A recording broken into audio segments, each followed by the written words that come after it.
김지현입니다. 제가 오늘 소개해드릴 곳은 분황사예요. 자, 분황사는 1400년 전쯤 634년에 선덕여왕에 때 만들어진 사찰이에요. 향기군, 임금황, 향기, 임금, 선덕여왕이 떠오르시나요? 양성, 평등?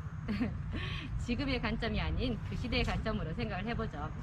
자, 이 선덕여왕은 여자로서 왕위에 올랐다는 성적인 편견과 그리고 계속되는 고구려, 백제의 침공으로부터 이 신라를 불교의 힘을 빌어 나라를 막아보자 하는 마음으로 이 사찰에 건립하게 됩니다. 불교가 나라를 구원해주나? 신라는 나라에서 불교를 공인한 불교 국가였어요. 그렇기 때문에 가능한 것이었겠죠. 자, 그러면 지금의 시선이 아닌 그 시대의 관점으로 돌아가서 이 불교 국가가 만들어 놓은 분황사 지금부터 들어가 보도록 하겠습니다. 자, 절 안으로 들어오면 절의 절반을 차지하고 있는 느낌이라고 해도 과언이 아닐 정도의 엄청 큰 탑 한 기와 법당 한 채가 제일 먼저 눈에 들어오는데요. 가까이 가서 하나씩 알아보도록 할게요. 국보 제30호로 지정되어 있는 모전 석탑입니다. 지금은 3층만 남아있지만 학자들의 분석으로는 9층의 탑이었다고 하니 그 높이가 정말 어마어마했을 것 같죠? 지금 보시는 것처럼 이 탑은 벽돌로 만들어져 있는 것 같아요. 근데 벽돌처럼 생긴 돌로 만들어져 있어요. 그래서 여러 층을 쌓아 올렸기 때문에 시간이 지나면서 이 탑이 많이 무너지고 일제강점기의 보수 과정을 거쳐서 지금은 3층만이 남아있게 되었습니다. 자, 모전석탑이라고 하잖아요. 그러면 모전석탑이 무엇일까요? 탑이 뭘까요? 탑은 부처의 무덤입니다. 부처가 열반에 든 후 그를 화장을 하게 되고 그 화장에서 나온 8천여가의 사리를 이웃 8나라가 나눠 가져가게 됩니다. 자, 그 8나라가 나눠 가져간 사리를 인도를 최초로 통일한 아쇼카 왕 때 그 사리를 모두 다시 모아서 전 세계에 불교와 함께 퍼뜨리게 됩니다. 이렇게 해서 우리나라로 불교가 넘어오게 되는데요. 그 무덤, 그것을 바로 인도에서는 스투파라고 한답니다. 스투파, 타파, 탑, 이렇게 변하는 거죠.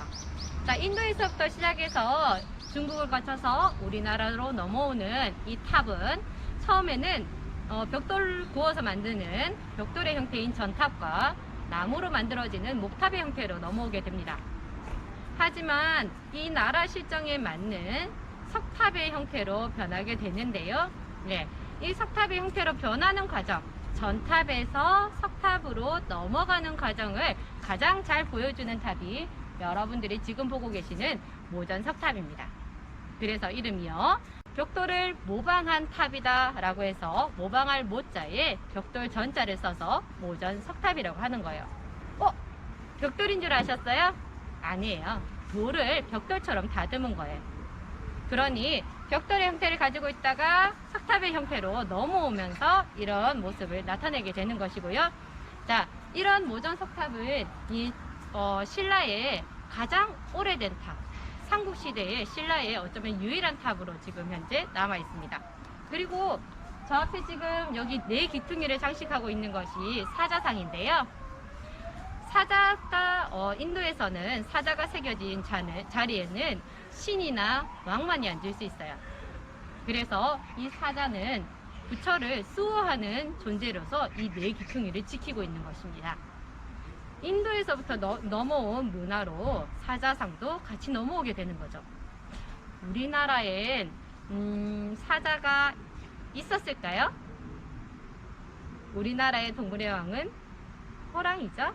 네, 그래서 인도에서 함께 넘어온 문화가 이 사자상이라는 것도 함께 기억해 주시면 좋을 것 같아요. 자, 탑을 돌아보셨다면 그 옆에 있는 긴 돌을 한번 주목해 볼까요?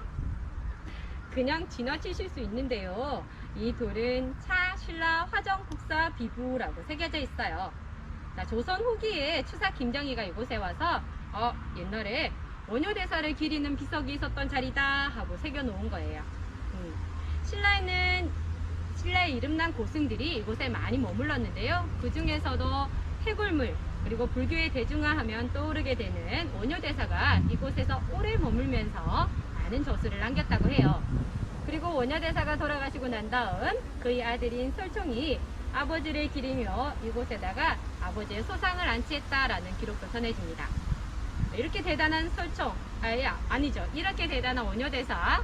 그런데 고려 숙종 때, 고려 숙종 때 숙종 임금이 동방의 성인인 원효대사가 그 시호 하나 없이 비석 하나 없는 것을 안타까워 하시며 화쟁국사라는 시호를 내리시고 그리고 비석을 여기다 세워두셨다고 합니다. 자, 그런데 고려시대가 지나면서 다시 이곳이 또 무너지고 이 비석의 받침대만 굴러다니던 것을 추사 김정희가 이곳에 다시 놓아두고 이것은 원효대사의 비석이야 라고 새겨놓은 거예요. 자, 이 차 화쟁국사 비부라고 새겨져 있는 비석받침, 그냥 보면 뭐지?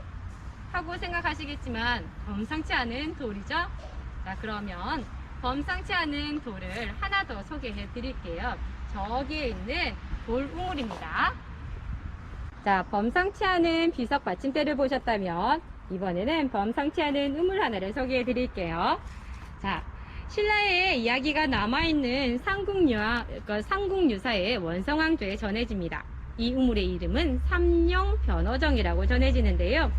네, 말 그대로 3마리의 용이 물고기로 변했다. 무슨 이야기냐고요? 이 우물에 신라의 호국용이 살고 있었대요. 자, 원성왕 때 당나라의 사신이 이 호국용을 물고기로 변하게 하여 가지고 가려는 것을 왕이 지켜내고 그리고 이곳에 다시 놓아두었다 라는 이야기가 전해지는데요. 야, 호국의 마음으로 만든 사찰임이 다시 한번 확인되지 않을까요?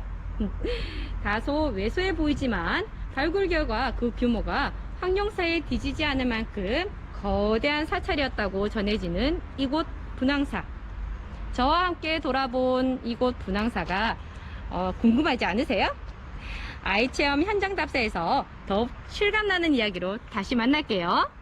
안녕.